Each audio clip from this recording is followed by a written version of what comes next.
Alrighty, so we got right here a little update on what we've done from the first video. I've been slacking on making videos with this car. These are your heat shrink assorted different covers for it. So you slide that over and then burn it with a lighter and it shrinks onto it. Obviously, we got the electrical connectors that I showed in the prior video. In this video, I want to show that we have accomplished the fuse box. The original fuse box cover was this one, and it was broken. Don't know why, but it was broken. So no more broken fuse box cover. We can put this one in the trash now.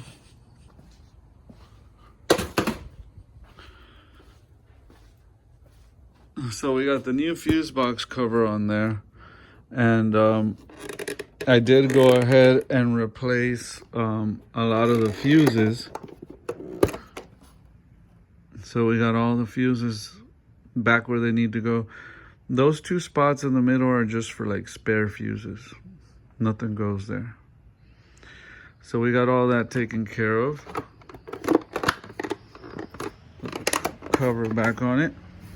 We got everything underneath plugged back in safely too, and we got it secured back in place. Ready to put the battery back in there. Again, got the battery there waiting to go back in. We were also missing the cover for the relay box that goes out here also. Every time you get stuff from the junkyard, they put that little yellow marking on it. Went ahead and grabbed a couple extra relays to fill in the empty spots.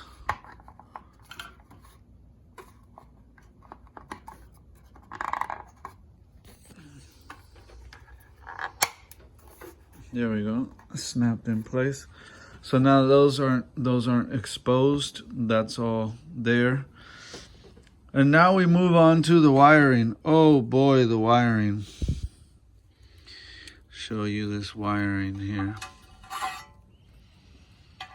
So here we got some of the thicker gauged wires that we had to use the heat shrink and the thicker connectors on.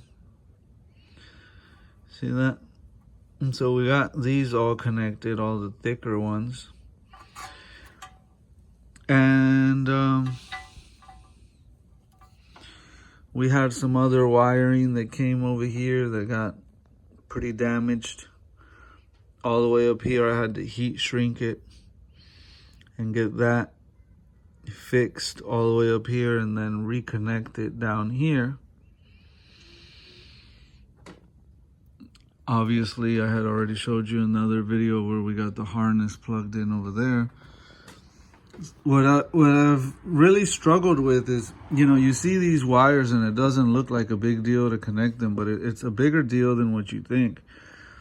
If you look closely, in this wire loom, there's 3 wires. See? So inside of here is 3 butt connectors that have been heat shrinked, and then I wrap it up just to keep water and anything out of it with tape. But the tape isn't what's holding it; it's the connector. So you got to do 3 of these, right?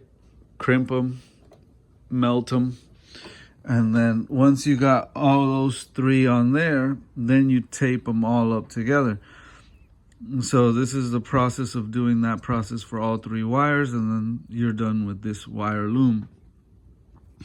And it just keeps, it's just the same thing, like continues throughout the rest of everything here that you've seen that I've done, where a few of them are only 2, but the majority of them are 3 wires. See?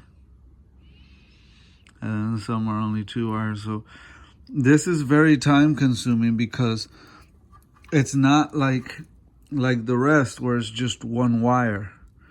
This is multiple wires in one wire loom.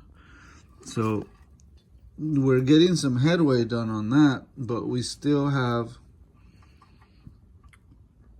a nice little bundle of single wires that we have to go through. Here's the opposite end of that. So we still have to go through this.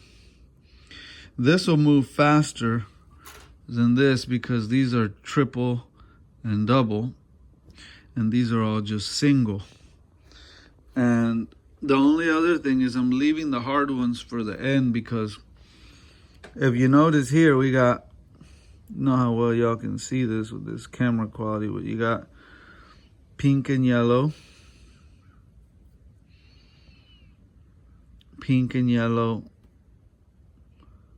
and pink and yellow. All three of these wires are pink and yellow. And then if you come over here, you got three again, pink and yellow. So you got to try to connect these three pink and yellow to those three pink and yellow. And the question becomes, which one is which? So you try to look for similarities to try to match up each one of these to where it went. I'm going to leave this for last because it can be easy to make a mistake on that. And I just want to deal with that last. I haven't gone through here, but that's what I was doing now before I started making the video.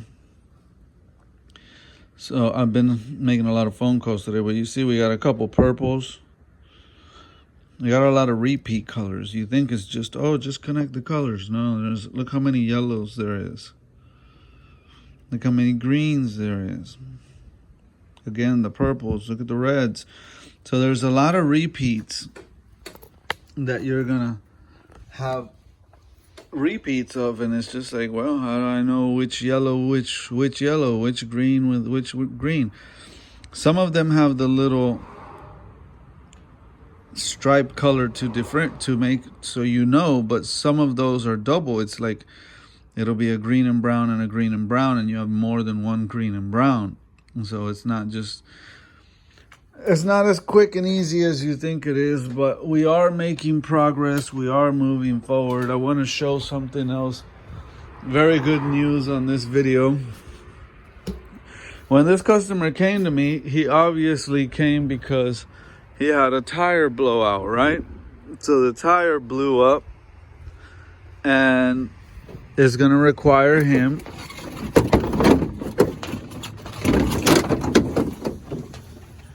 there's his blowout.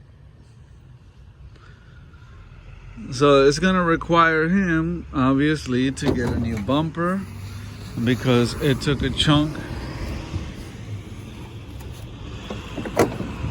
It took a chunk out of the bumper, ripped it all up. You can see over here. So it's obviously going to require him to get a new bumper, but it's also going to require him to get some tires. And I'm doing this pretty cheap, and tires just wasn't a part of the deal. Ignore these bald looking tires over here. That's something that from a different car that just came in here, and we put new rims and tires on, and I gotta now get rid of his old bald rims and tires. And it's just like people let these things go. You see how there's like nothing left on this tire, and you can see where it was about to start separating and it was gonna explode on them. And I mean, all these tires are just bad. If you can see, like, they're just bad. So yeah, like no tire life left. Here's what good tires look like. And even though new tires wasn't part of the arrangement, I was able to save him some money. Instead of ordering the bumper new, I was able to get the bumper at the junkyard.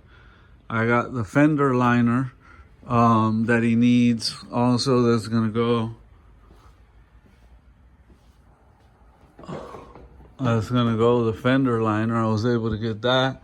I gotta fix the actual fender. It got bent up a little bit, but I'll fix it. But yeah, well, I was able to save him some money on getting those parts at the junkyard versus new. And with the money left over, I went ahead and got him a set of 4 tires. Now these aren't brand new tires. They're used from the junkyard. They put their little yellow mark, like I said, on them. And they're not a matching set. What do I mean by a matching set? They're different brands. They're not all the same brand. You know, so you got one that's a Michelin, one that's this type of thread. I tried to match the thread as close as I could to where they would all be similar thread. I was able to find these three that have a similar thread pattern, but that one obviously has a completely different thread pattern, but they're all the same size. So that's really what matters the most, the size and the tread, and the fact that these tires aren't 10 years old. I checked the dates on them.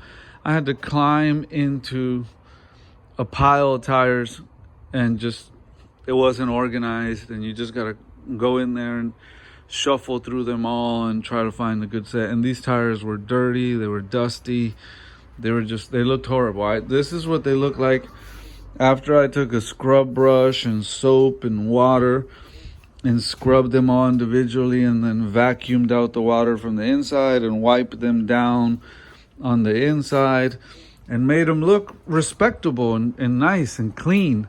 And now we're gonna be able to install these tires on his rims, and he's gonna have some good tread on here. You know, that's what matters, is that he's gonna have some good tread. He's gonna be able to ride safe. He's got a young baby that's gonna travel in the car, and you know, he's gonna be a lot safer. And we're gonna replace all four, because all four tires need to be replaced. The one in the back of my truck that's blown up, this is the one that was on the front passenger side, and it wasn't too far away from blowing up itself too. See, there's nothing left really of this tire. And so I gotta go to the tire shop and dismount those, mount the other tires I just showed you on there, get them balanced, and then put them on here. And eventually, you know, I'm gonna armor them all up and clean them up. These are for a different vehicle, not for this vehicle, but they'll be looking nice and clean and shiny like that before they go on. Just like I got these looking over here all cleaned up and ready to go on. I like using this stuff on the tires. Meguiar's makes it. Insane Shine tire coating. Long lasting. What I like about this stuff is it doesn't splatter everywhere when you drive, all over your paint and everything. I got some on my truck here. I don't know how well you can see it. The sun glaring.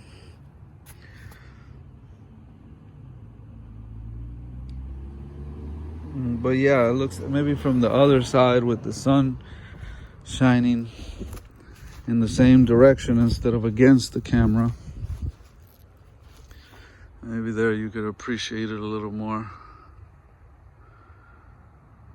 But yeah, it makes it look so much nicer.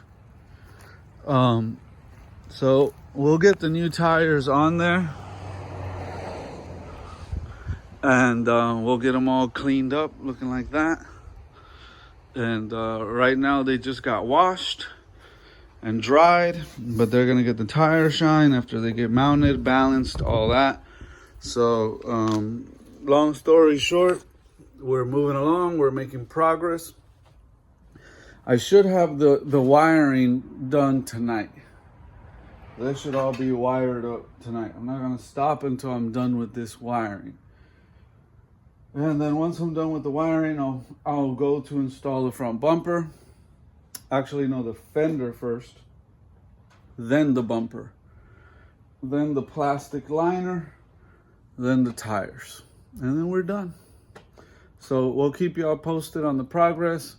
The next video will probably be with the fender on and all the wiring taped up. This is the last time you'll see the wiring exposed. I wanted to make a video of the wiring, because now before it's wrapped up, because you won't recognize this will all be wrapped up and just really sealed up, and you won't be able to see it at all, and it'll just be zip tied up along here, and you won't even be able to appreciate how much work went into the wiring.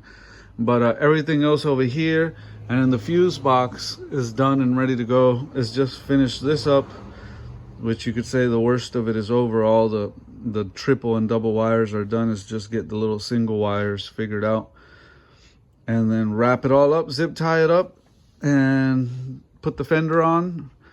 And the fender got bent a little bit where it bolts into here, so we got to straighten it out so it lines up good.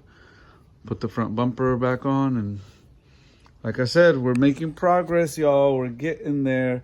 Today, this will be done to give you somewhat of a timeline. This wiring will be done, and the fender will be done today. I don't know if I'm gonna put the bumper on. I don't want to make promises I can't keep, you know. But I'm thinking if I get the wiring and the fender done today, because I gotta mess with the fender and make sure it lines up right. If you don't get that fender to line up right, it'll never line up with the bumper. So I want to make sure I don't rush the fender and I get a good install on the fender. It did get beat up a little bit with the tire flapping when it blew up. So we'll do a little bit of minor body work to the fender. We'll get the fender done. We'll probably call it a night. And then tomorrow we'll wake up and we'll do the bumper, the plastic liner, and go get the tires mounted. And just keep chucking away at it. Tomorrow I can't work a full day because I got some Valentine's plans, but I'll do some early work in the daytime. And then Saturday I'll jump back on it again and do a little more work. And Sunday I don't work because it's my rest day. And hoping to be test driving this thing on Monday, giving it back to the customer either Monday late or Tuesday early. That's the timeline. Anyways, we'll keep you posted on more videos to come. Thanks for watching. God bless you all. To the next video. Peace.